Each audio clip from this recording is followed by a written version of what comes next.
नमस्कार, आप लोगों का एक बार फिर से धन्यवाद मेरे YouTube चैनल से जुड़ने के लिए। और तो आज कुछ थोड़ा सा सोचा कि एक डिफरेंट वीडियो बनाऊं। ऑल्दो आपको पता है कि मैं अपने चैनल पे मोस्टली बुक के रिव्यूज कर रहा हूं, and I also do one और two random videos here and there, but primarily I read a book and I do the book review on my YouTube channel. लेकिन आज मैं एक मूवी का रिव्यू करने वाला हूँ अपने यूट्यूब चैनल पे। हालांकि मूवी रिव्यू करना मेरी एक्सपर्टीज नहीं है, I I haven't been trained on it, लेकिन it will be my random thought. और मैंने ये मूवी कल ही देखी।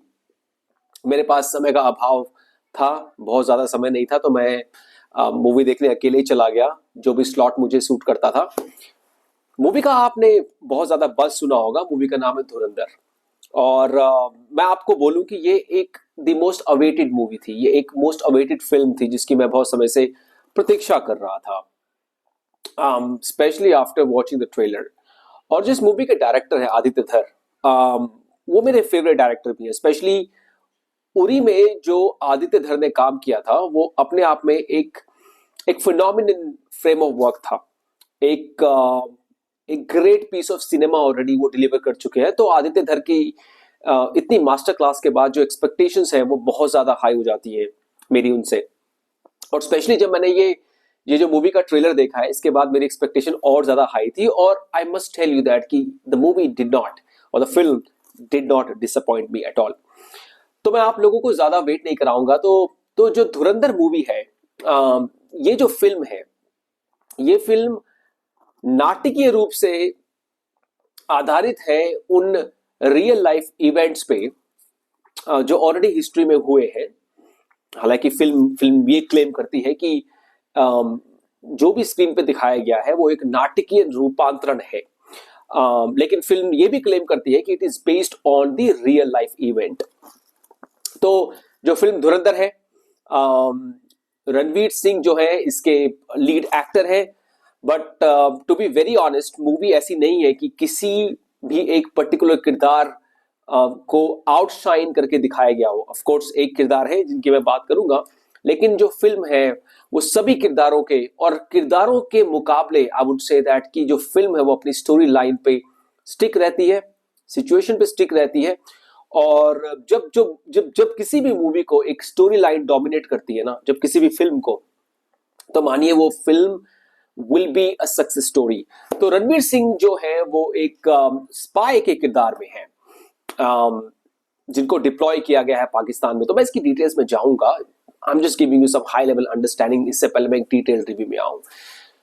आर माधवन, जो कि एक आईबी के ऑफिसर हैं, और उनका बहुत बड़ा एक किरदार है इस मूवी में। अर्जुन रामपाल जो है वो मेजर इकबाल के रूप में है, और मेरे फेवरेट जो इसमें एक्टर हैं और जो कैरेक्टर रहा है वो अक्षय खन्ना का रहा है, रहमान डकैत का जो उन्होंने कैरेक्टर प्ले किया है। और भी बहुत सारे सपोर्टिंग एक्टर्स हैं और कैरेक्टर्स हैं जिनके बारे में हम थोड़ी और डिटेल में बात करेंगे एज वी मूव फॉरवर्ड। तो मूवी कुछ इस तरीके से शुरू होती है कि जो आप सभी को पता होगा कि 1999 में, तो मैंने कुछ नोट्स भी बनाए हैं क्योंकि हर बार डेट्स और टाइमलाइंस और नाम याद रखना थोड़ा मुश्किल होता है, क्योंकि जो जो ये फिल्म है ये रियल लाइफ इवेंट पे बेस्ड है।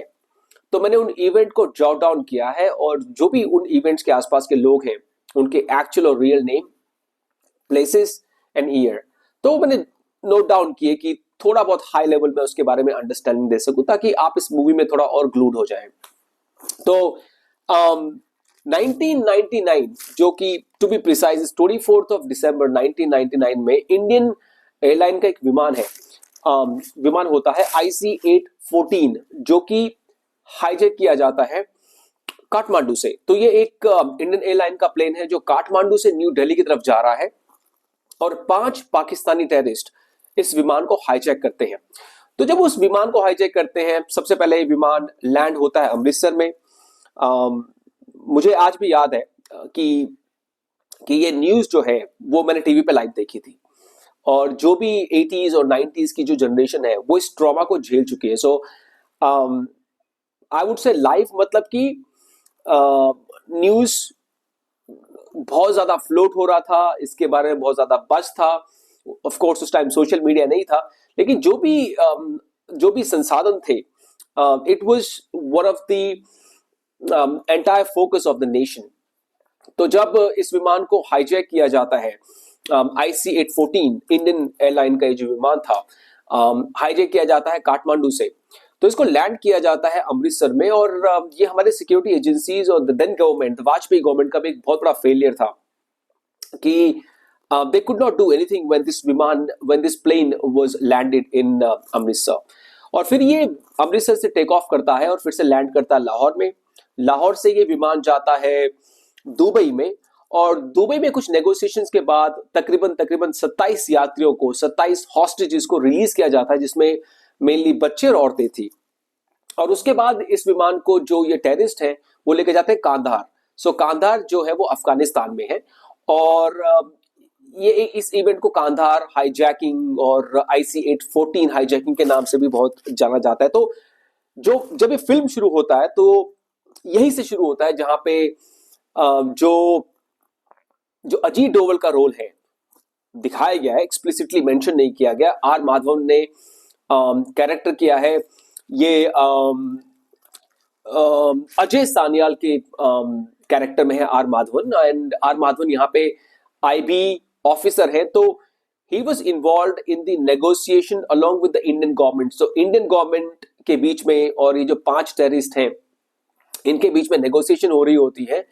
और नेगोशिएशन का जो फ्रेमवर्क है, पहले फ्रेमवर्क के बाद ये कुछ हॉस्टेजेस को दुबई में रिलीज करते हैं, लेकिन बाकी हॉस्टेजेस को ये लोग फ्लाई करते हैं और लैंड होता है कांधार में। इस विमान में जो टोटल लोग थे, including crew actually, it was 176 people. तो टोटल लोग ऑन बोर्ड होते हैं इस विमान में।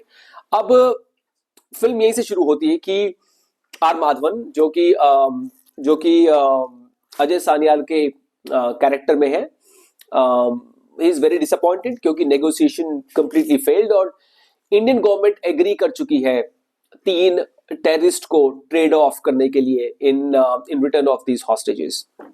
हालांकि जो अजय सान्याल है वो इस पे फर्दर नेगोशिएट करना चाहते थे, लेकिन इंडियन गवर्नमेंट ने बोला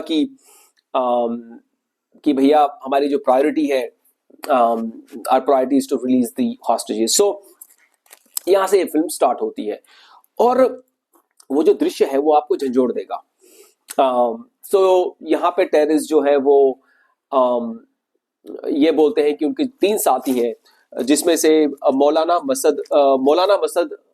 मसूद अजहर ये हेड करता है, लश्कर तैयबा का चीफ है। और लश्कर तैयबा बड़ा एक फिरोशियस आतंकवादी ग्रुप है जो 2001 के पार्लियामेंट अटैक में भी इन्वॉल्व रहा, और मुंबई में जो 2008 में 26/11 का जो टेररिस्ट अटैक हुआ था वो भी लश्कर तैयबा ने ही करवाया था। और जो मौलाना मसूद अजहर है, he runs a terrorist organization in Pakistan. इनके POK में बहुत सारे बेसिस हैं, and there is no shame saying in that कि this is an extension of Pakistani army and ISI। तो एक ये टेररिस्ट इंडियन जेल में बंद होता है और टेररिस्ट डिमांड करते हैं इसको छुड़ाने की। इसके साथ साथ उमर सईद शेख, और ये उमर सईद शेख वो टेररिस्ट है जो डैनियल पर्ल, जो अमेरिकन जर्नलिस्ट थे, उनकी हत्या में शामिल होता है जब उनकी बीहेडिंग होती है। तो he was directly involve in that. और फिर मुश्ताक अहमद अजहर जो कि एक कश्मीरी टेररिस्ट है। तो ये तीनों की डिमांड की जाती है और इंडियन गवर्नमेंट इन तीनों को रिलीज करती है in return of the hostages. तो ये यहाँ से ये फिल्म स्टार्ट होती है। उसके बाद ये ग्रेजुअली मूव करती है 2001 का जो पार्लियामेंट अटैक था, जो कि लश्कर तैयबा ने ऑर्केस्ट्रेट करवाया था और प्लान करवाया था in India. They attacked in the parliament, तो वो भी इस फिल्म में दिखाया गया है। तो ये जो फिल्म है ये चैप्टर्स में डिवाइडेड है, चैप्टर 1, चैप्टर 2, चैप्टर 3। तो ये जो दोनों इवेंट है वो चैप्टर 1 का पार्ट है। अब उसके बाद जो अजय सान्याल है, IB के चीफ हैं आर माधवन, वो ये प्लान करते हैं कि we need to do something about the terrorism that is happening in India. तो यहां से एक प्लॉट रेडी होता है, they come up with a plan कि हम अपना एक एसेट पाकिस्तान की जो जो माफियाज हैं हम वहां पे प्लांट करेंगे, बिकॉज ये जो माफिया है ये एक तरह से सपोर्ट देते हैं आईएसआई को और जो टेररिस्ट ऑर्गेनाइजेशन है to infiltrate terrorism in India. So जो जो अरमाद वन है, अजय सान्याल है, वो प्लांट करते हैं रणवीर सिंह को as an asset in the mafia groups. और फिर जो रणवीर सिंह है वो पाकिस्तान जाता है और वहां पे एक जगह है और उस जगह का नाम है लियारी. सो लियारी जो है ये पाकिस्तान का पाकिस्तान में एक जगह है जो कि कराची और सिंध की बॉर्डरिंग टाउन्स में लोकेटेड है. लियारी फेमस है मल्टीपल गैंग वॉर्स के लिए और मल्टीपल गैंग्स के लिए. Apart from that Lyari is also famous for the football और Lyari is also famous for boxing. कुछ बॉक्सर्स यहाँ से निकले हैं, तो ये लियारी की एक सिग्निफिकेंस है. लेकिन मेजरली ये जो फेमस है ये गैंग वॉर और मल्टीपल गैंग ऑर्गेनाइजेशंस कैसे काम करती हैं पाकिस्तान में, it is handled by Lyari. Now Lyari जो है वो कराची के साथ है, तो पॉलिटिकल इन्फ्लुएंस जो लियारी का है वो भी इस फिल्म में बखूबा तरीके से दिखा रखा है कि अगर आप लियारी में पॉलिटिकल इन्फ्लुएंस रखते हैं तो you also have that political influence इन कराची. और अगर आपका कराची में एक बहुत बड़ा पॉलिटिकल इन्फ्लुएंस है तो पाकिस्तान की ओवरऑल पॉलिटिक्स में भी आपका पॉलिटिकल इन्फ्लुएंस होना पॉसिबल है. तो not only the gang war, लेकिन पाकिस्तान की जो एक इंटरनल पॉलिटिक्स है या जो वहां के पॉलिटिशियंस हैं, हाउ डज दैट वर्क, वो भी इस फिल्म में बखूबी तरीके से आदित्य धर ने दिखाया है. तो अब फिल्म आगे बढ़ती है. जो रणवीर सिंह है उनके कैरेक्टर का नाम है हमजा अली. तो हमजा अली उनका फिल्म में नाम है. अब हमजा अली अक्षय खन्ना की गैंग में आ गए हैं. मैं आपको बहुत सारे स्पॉइलर नहीं देना चाहता, I am just giving you some high level information, kind of a movie review. तो अब हमजा अली, अब वो कैसे आते हैं अक्षय खन्ना की गैंग में, इसके लिए आपको फिल्म देखनी पड़ेगी. तो अब हमजा अली जो है वो अक्षय खन्ना की गैंग में आ गया. और अक्षय खन्ना कौन है? सो इस कैरेक्टर के बारे में मैं काफी डिटेल में बात करना चाहूंगा, क्योंकि Akshay Khanna stole the show. और अक्षय खन्ना रहमान डकैत के किरदार में है. रहमान डकैत जो था, इसका जो पूरा नाम है वो सरदार रहमान डकैत, जो 1975 में लियारी में पैदा हुआ. And he went on becoming one of the major gangster in Lyari. तो रहमान डकैत जो है वो एक बलोच लीडर भी है. और पाकिस्तान में जो रिफ्ट है between Baloch separation movement and the Pakistani government, Pakistani army and ISI, और मूवी में और फिल्म में ये भी दिखा रखा है कि किस तरीके से आईएसआई जो है वो अट्रॉसिटीज करती है बलोच पॉपुलेशन के ऊपर. बहुत डिटेल में नहीं दिखा रखा, लेकिन just as an high level. तो जो जो जो लियारी है उसमें मेजोरिटी ऑफ जो पॉपुलेशन है वो बलोचों की है. और जो रहमान डकैत है वो बलोच लीडर भी है और बलोच गैंगस्टर है, क्योंकि मेजर पॉपुलेशन बलोचों की है तो उसको सपोर्ट है लोगों से, और वो वहां का एक बहुत बड़ा गैंगस्टर है. तो अब जो रणवीर सिंह है हमजा अली के जो किरदार में है, वो अब रहमान डकैत की गैंग में शामिल हो चुका है. And he is working under the covert mission. यहां से वो पेनिट्रेट करता है गैंग में, सिस्टम को समझता है, रिसोर्सेज को समझता है, दूसरे एसेट्स को समझता है.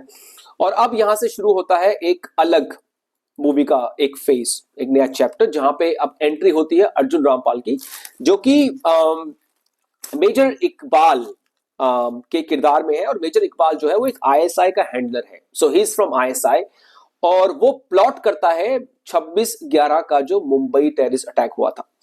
और जब वो इस टेररिस्ट अटैक को प्लॉट करता है तो इस टेररिस्ट अटैक में उसकी हेल्प करता है अपना रहमान डकैत. कैसे हेल्प करता है कि रहमान डकैत जो है वो इसको मेजर इकबाल को, जो आईएसआई का हैंडलर है, उसको वेपन्स सप्लाई करता है. और उन वेपन्स को यूज किया जाता है जो मुंबई में 26/11 में जो जो अटैक हुआ था, जिसमें 10 टेररिस्ट मुंबई आए थे via sea route from Karachi to Mumbai, and they nearly killed 175 people. हम इस चीज को, इस पर्टिकुलर दिन को तो नहीं भूल सकते, क्योंकि मुझे आज भी याद है the entire Mumbai, the entire India was in panic back in 2008। और आपके रोंगटे खड़े हो जाते हैं जब आप ये सब कुछ उस फिल्म में देखते हो कि कैसे पाकिस्तान की आर्मी, आईएसआई ने इस टेररिस्ट अटैक को प्लॉट किया था। अब हमजा अली को ये पता है, क्योंकि हमजा अली रहमान डकैत की गैंग में है, और ये जो डील हो रही थी हथियारों की, ये हमजा अली जो एक इंडिया का एजेंट है, रणवीर सिंह, वो अपने सामने ये सब कुछ होते देख रहा है, एंड वो फर्स्ट लेवल इंफॉर्मेशन भी देता है इंडियन इंटेलिजेंस को कि किस तरीके से आईएसआई एक टेररिस्ट अटैक प्लॉट कर रही है, लेकिन वो लोकेशन और इंफॉर्मेशन बहुत क्लियर नहीं थी, तो somehow he could not protect the attack।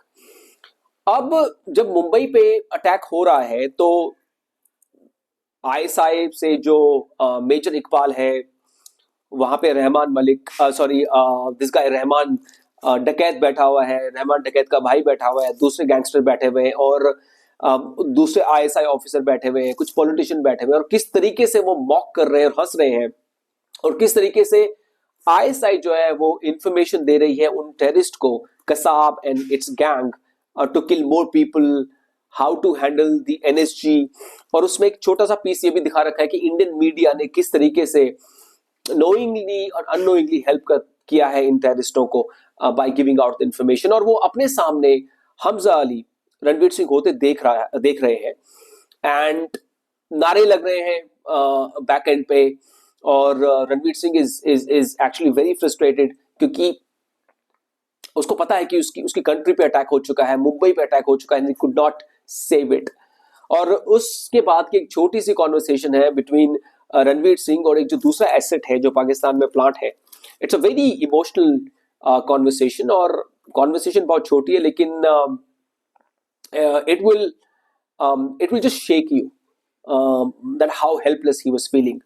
तो अब यहां से रणवीर सिंह जो है वो ये डिसाइड करता है कि he will kill every single individual who is responsible to infiltrate terrorism in India, including the Mumbai attack।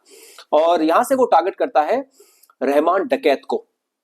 तो वो ये टारगेट करता है कि रहमान डकैत को मारना है, कैसे मारना है या फिल्म में देखिए, लेकिन वो कोऑर्डिनेट करता है एक पाकिस्तानी पुलिस एसपी के साथ, जिसका नाम है एसपी चौधरी असलम। संजय दत्त ने बहुत बखूबी तरीके से इस किरदार को निभाया है चौधरी असलम का, और वो कोऑर्डिनेट करता है चौधरी असलम के साथ, जिसमें एनकाउंटर किया जाता है रहमान डकैत का। मैं बहुत ज्यादा आपको डिटेल नहीं दूंगा, क्योंकि I am not going to spoil your interest in the movie. तो इस तरीके से जो पहला टारगेट होता है वो रहमान डकैत को हटाया जाता है रास्ते से, और एक रिवेंज लिया जाता है, क्योंकि रहमान डकैत was involved in the supply chain of the weapon to those terrorists जिन्होंने मुंबई पे अटैक किया था। तो यहाँ पे जब रहमान डकैत का एनकाउंटर हो जाता है, रहमान डकैत को मार दिया जाता है, तो वहां से जो रणवीर सिंह है, अब वो अगेन इस गैंग को डोमिनेट करना चाहता है, और ये सब हमको दिखने वाला है सेकेंड पार्ट में। जब तक मैं फिल्म देखने नहीं गया था, मुझे नहीं पता था इस फिल्म के 2 पार्ट है। तो जो इसका सेकेंड पार्ट है धुरंधर 2, that will be released on March 19th 2026। अब थोड़ा सा मैं बात करता हूं किरदारों के बारे में। तो मुझे सबसे इंप्रेसिव किरदार यहाँ पे जो लगा वो अक्षय खन्ना का लगा, और मुझे नहीं, अगर आप फिल्म क्रिटिक की भी सुने तो अक्षय खन्ना ने अपने स्पेस में बहुत बढ़िया काम किया है। अगर अक्षय खन्ना को इस फिल्म का ड्यू क्रेडिट ना मिले तो it will not be justice। He came up incredibly well। Rahman डकैत का किरदार मुझे नहीं लगता कि करंट सर्कमस्टांसिस में इंडस्ट्री में कोई और कर पाता इतनी डेप्थ के साथ, और उस कैरेक्टर को जिया है अक्षय खन्ना ने।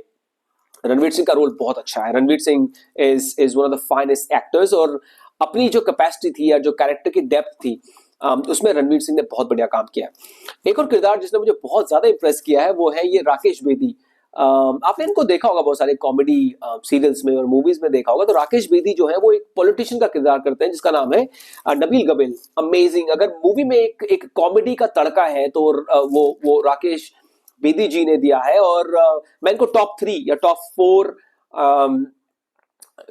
किरदारों में रखूंगा, टॉप 4 कैरेक्टर्स में रखूंगा जिन्होंने बहुत ज्यादा मुझे इम्प्रेस किया है इस फिल्म में।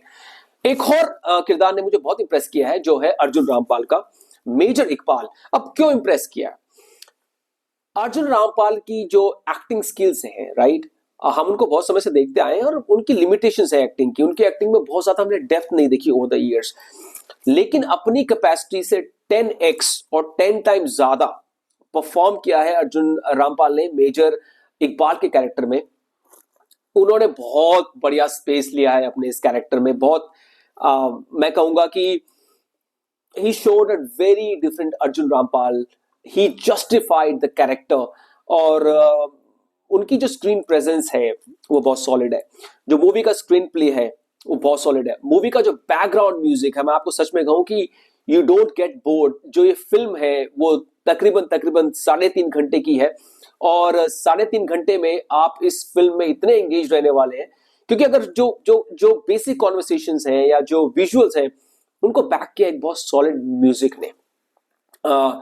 तो म्यूजिक बहुत बढ़िया है, केमिस्ट्री बहुत बढ़िया है, और म्यूजिक और गाने किन किन सिचुएशन पे होने चाहिए ये भी बहुत आइकॉनिक है। तो आदित्य धर और टीम ने एक इनक्रेडिबल काम किया है। फिल्म में कुछ एक आइटम नंबर है जो कि एक शादी के समय का, लेकिन मैं आपको सच कहूं तो वो आइटम नंबर भी एप्ट है। मुझे जनरली पसंद नहीं है फिल्म में वो रोमांटिक गाने या आइटम नंबर जो फिल्म के थीम से हटे या एक फिल्म का अगर एक मोशन है अगर उसको तोड़े, तो मैं personally as a cinema lover मैं उसको पसंद नहीं करता। लेकिन यहाँ पे मैं कहूंगा कि every single song, every single situation और even that item number was very apt, pertaining or was stuck to the screenplay, stuck to the momentum of the movie. तो ओवरऑल मैं आपको कहूंगा कि ये जो फिल्म है ये घर पे देखने वाले नहीं है। आप प्लीज वेट ना कीजिए कि ये फिल्म कब ओटीटी प्लेटफॉर्म पे रिलीज होगी और तब आप इसको देखेंगे। ये फिल्म जो है वो थिएटर में देखने वाली है। और मैं आपको सच में कहूंगा कि फिल्म से ज्यादा आप इसकी सिचुएशन को समझें, कि इंडिया के जो थ्रेट्स हैं या आईएसआई का जो मिशन है या पाकिस्तानी आर्मी का जो मिशन है इंडिया को एक डेथ देने का बाय 1000 कट्स, जो इस मूवी में बहुत बेहतरीन और बखूबी तरीके से दिखाया गया है। ये जो साइकोलॉजी है, मैंने काफी थरो रिसर्च किया है। मुंबई में जो 2008 का जो अटैक हुआ था, मैंने पीछे एक किताब का रिव्यू किया था बस by Rakesh Maria, let me say it now. और उसमें एक चैप्टर है जिसमें राकेश मारिया इन्वेस्टिगेट करते हैं कसाब को, Kasab who was cot alive. और कसाब अपनी इन्वेस्टिगेशन में जो भी बातें करता है यू विल बी शॉक्ड अगर आप वो किताब पढ़ ले। और मैंने वो थरली मेंशन किया अपने बुक रिव्यू के माध्यम से अपने पुराने वीडियोस में। तो मैं इस सब्जेक्ट को समझता हूं, मैं इस ओवरऑल पाकिस्तान की एक साइकी को समझता हूं। मैंने तिलक देवेशीर जो एक्स इंटेलिजेंस ऑफिसर रहे हैं, आप कभी आपको उनको पढ़ना, उनके पाकिस्तान के ऊपर बहुत सॉलिड ग्रिप है। उन्होंने किताब लिखी है पाकिस्तान एट हेल्म। और अगर आपको ये समझना है ना कि पाकिस्तानी जो एक्स आर्मी और एक्स आईएसआई ऑफिसर है वो इंडिया को कैसे देखते हैं, तो आप इनके रिटायर्ड जर्नल्स की बुक्स जरूर पढ़ें, जो पाकिस्तानी रिटायर्ड जर्नल्स हैं, या जो रॉ के जो एक्स ऑफिसर्स हैं, तिलक देवेशीर हैं, उनकी किताब है पाकिस्तान एट हेल्म। आप इस किताब को पढ़ें, आपको बहुत बेहतरीन अंडरस्टैंडिंग हो जाएगी कि किस तरीके से पाकिस्तान भारत को वीक करने की निरंतर कोशिश करता आया है। और ये एक फिल्म एक स्टेटमेंट है जो एग्जैक्टली ये दिखाती है कि जो पाकिस्तान है उसका soul mission is to destroy India. ये मेरा ओपिनियन है, it may not go parallel to the movie review, लेकिन ये मेरा ओपिनियन है जो मैंने बहुत ज्यादा रिसर्च के बाद या अपने एक्यूमेन के बाद आप लोगों के साथ मैं शेयर कर रहा हूं। तो आई थिंक ये रिव्यू थोड़ा लंबा हो गया, लेकिन it has to be this long. मैं आपको डेफिनेटली रेकमेंड करूंगा अपने दोस्तों को, सबको लेके जाइए, क्योंकि अगर आप ये पार्ट 1 नहीं देखेंगे ना तो you not gonna enjoy part 2। तो it is highly recommended to go and watch movie Dhurandhar. पैसा वसूल है और जाइए देखिए और थिएटर में एंजॉय कीजिए। एक बार मुझसे जुड़ने के लिए बहुत बहुत धन्यवाद। आप सभी का दिल से स्वागत है।